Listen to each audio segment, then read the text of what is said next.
Les habla Mari Ramos Rodríguez y les conversaremos brevemente sobre el modelo médico hegemónico y la historia de la salud pública en Venezuela. La historia de la salud tiene sus bases en la teoría y práctica generadas por el desarrollo de la que se conoce como medicina científica, que a finales del siglo XVIII, señala Menéndez, es lo que se entiende como modelo médico hegemónico. Este modelo, durante el desarrollo de las sociedades capitalistas, fue construyendo una hegemonía que intenta la exclusión ideológica y jurídica de las otras posibilidades de atención. El modelo médico hegemónico reconoce tres submodelos: el modelo individual privado, el modelo corporativo público y el modelo médico corporativo privado, con características biológicas, ahistóricas, mercantil y orientada a lo curativo, lo cual atraviesa todos los espacios de la práctica en salud. A este modelo médico hegemónico también se le puede llamar modelo biologicista y también modelo biomédico. El modelo médico hegemónico es un nombre que se le asigna, no es de la figura del médico, atraviesa a todas las prácticas del profesional de la salud. El modelo médico hegemónico fue ideado, creado por Eduardo Menéndez, argentino y especialista en antropología médica, y él señala que lo entendemos como el conjunto de prácticas, saberes y teorías generadas por el desarrollo de la que se conoce como medicina científica, el cual desde fines del siglo XVIII ha ido logrando establecer como subalternos al conjunto de prácticas, saberes e ideologías teóricas hasta entonces dominantes en los conjuntos sociales, hasta lograr identificarse como la única forma de atender la enfermedad legitimada tanto por criterios científicos como por el Estado. La palabra subalterna quiere decir que todas las otras formas posibles o que otros pensaban para curar fueron consideradas inferiores. Es decir, que el modelo médico hegemónico se va a imponer como la única forma posible de atender la enfermedad y todas las demás maneras y formas culturales que tiene que ver con los pueblos van entendiendo su proceso de cura y enfermedad. Es decir, que subalterno es que todo va a quedar por debajo, son menos importantes. Lo único que sobresale para explicar el modelo, el proceso, es el modelo médico hegemónico, legitimado por el poder científico y el Estado, la única forma de atender la enfermedad. Es decir, los espíritus son sustituidos por virus, bacterias, que son observables y medibles. Y la enfermedad es causada por un agente biológico. Hay reduccionismo, mirar la enfermedad originada por un microbio, desconociendo otras causas que se atraviesan. La hacen hiperespecializada, pero desconoce, ignora los demás componentes que colaboran a la hora de enfermar. Separa al cuerpo de la psiquis. Es un modelo ahistórico. Niega, aunque realmente no es que niega, es que no es capaz de ver el carácter sociocultural. El profesional de la salud es considerado como un técnico. Se impone la perspectiva unicausal. El modelo médico hegemónico en los años 60 criticó la irracionalidad de la tecnología, el alto costo, que no curaba a toda la gente. El neoliberalismo tomó una parte, costo-beneficio, eficacia, eficiencia. Y sobre eso, sin cuestionar si era curativo, usó el costo-beneficio para reducir e imponer política focalizada, recortando el derecho de los sujetos. La crítica por sí misma no hace nada si no buscamos más profundamente el conocimiento de qué es lo que estamos hablando cuando hablamos de salud o cuando hablamos de proceso salud-enfermedad. Hay que pensar que el modelo médico hegemónico hoy se podría hablar de un modelo industrial médico, basado en producción de medicamentos, equipamiento médico, etc.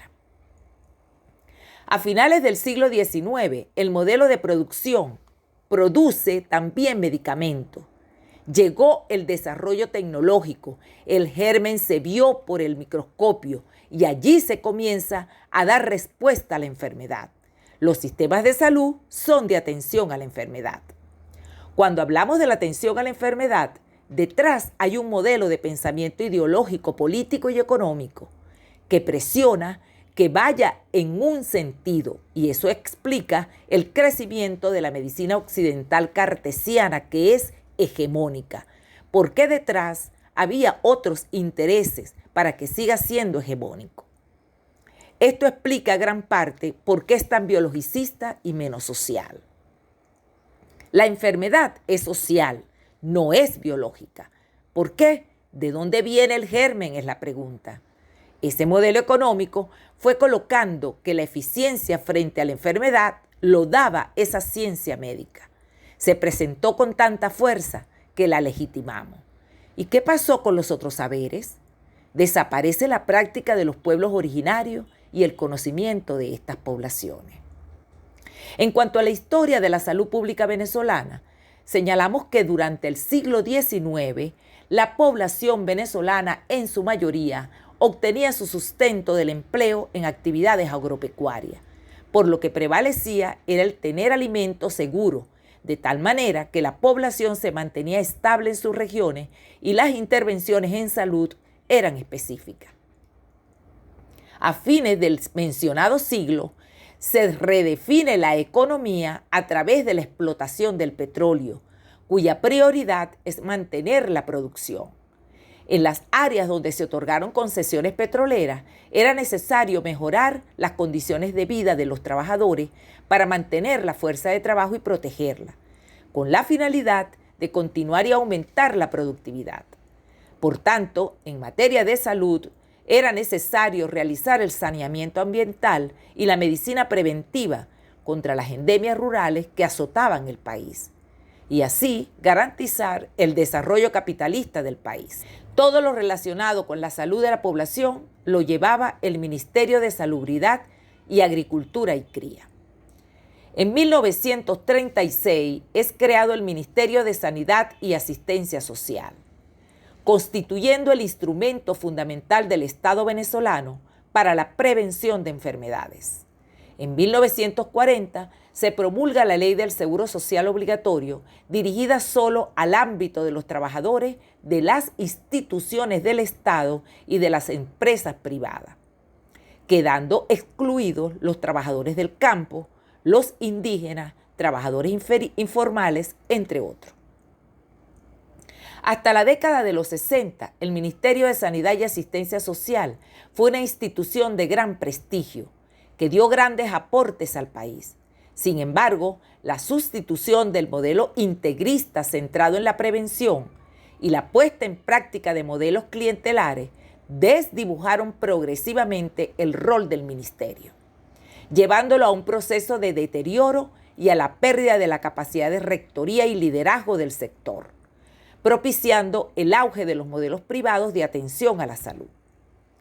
Esta tendencia al deterioro se extendió los años subsiguientes, lo que condujo al desmantelamiento del sector público, creando las condiciones para la privatización en el entendido de que el sector privado sería más eficiente. En los años 90, la receta neoliberal iba dirigida a retraer el Estado y su intervención en la prestación de servicios. Con la aprobación de la Ley Orgánica de Descentralización y Delimitación de Transferencia del Poder Público, se creó el marco para profundizarse la tendencia privatizadora impulsada por las reformas neoliberales. Las gobernaciones y alcaldías de varios estados pasaron, sin disponer de las capacidades necesarias, a gestionar directamente los recursos para salud a través de una gama organizativa de gerenciamiento de servicios que abarcaba corporaciones, fundaciones, institutos autónomos y direcciones regionales de salud. A partir de 1998, con la llegada a la presidencia del comandante Hugo Rafael Chávez Frías, momento histórico trascendente por los cambios políticos, económicos y sociales establecidos en la nueva Constitución de la República Bolivariana de Venezuela, y dispuesto a refundar la República, se instala una constituyente en la que se instalaron 20 comisiones, entre las cuales estaba la Comisión de Derechos Sociales y de la Familia, a la cual pertenecía la Subcomisión de Salud, que tenía como objetivo redactar los artículos de la Constitución relativos a salud, pero con una visión consona con el nuevo proyecto de país en la que el Estado asume un papel central en la construcción del bienestar colectivo, enfrentando las corrientes privatizadoras y promoviendo la participación de los ciudadanos y comunidades como actores protagónicos de la nueva sociedad. La salud se vincula al concepto de bienestar, considerándola como derecho social y como un parámetro de medición del desarrollo humano. Surge el Plan Bolívar 2000, alianza cívico-militar para desarrollar actividades en atención de salud en las comunidades, pero sin la pretensión de trascender a la configuración de un nuevo mecanismo de gestión, limitándose al desarrollo de actividades asistenciales dirigidas a saldar la elevada deuda social. Paralelamente, se intenta incorporar la visión holística de la concepción de salud mediante una reforma institucional que conjugaba la política asistencial desarrollada por el hasta ese entonces Ministerio de Sanidad y Asistencia Social y la política social a cargo del Ministerio de la Familia, creándose el Ministerio de Salud y Desarrollo Social, cuya misión era garantizar el bienestar de la población venezolana a través de la formulación de políticas orientadas al desarrollo humano integral y cuyo modelo de gestión promovió las acciones integrales de salud. En el año 2002 existía en el Ministerio de Salud y Desarrollo Social una propuesta de organización de red de servicios de atención primaria y especialidades ambulatorias elaborada por la Coordinación de Atención Primaria de ese ministerio. En dicha propuesta se concebía la salud como calidad de vida dentro del contexto de la atención primaria en salud, privilegiando la medicina familiar y la atención de las comunidades en sus espacios de vida. En el año 2003, a partir del éxito de una experiencia local impulsada por la alcaldía del municipio Libertador, a cargo de Freddy Bernal, en donde se desarrolló un plan convenido con el gobierno cubano para incorporar un contingente de médicos en las barriadas del oeste de Caracas, se dieron los inicios de lo que sería a posterior la misión Barrio Adentro. En pocos meses, el impacto producido por este plan motivó que a finales de ese mismo año, 2003, el presidente de la República, Hugo Rafael Chávez Frías, por decreto presidencial, asumiera esta propuesta, confiriéndole a Barrio Adentro el rango de misión con carácter nacional. Hasta ese momento, el sistema de salud existente estaba caracterizado por hospitalocéntrico, fragmentado, red de atención primaria subutilizada, capacidad resolutiva muy baja, sin suficientes medicamentos e insumos.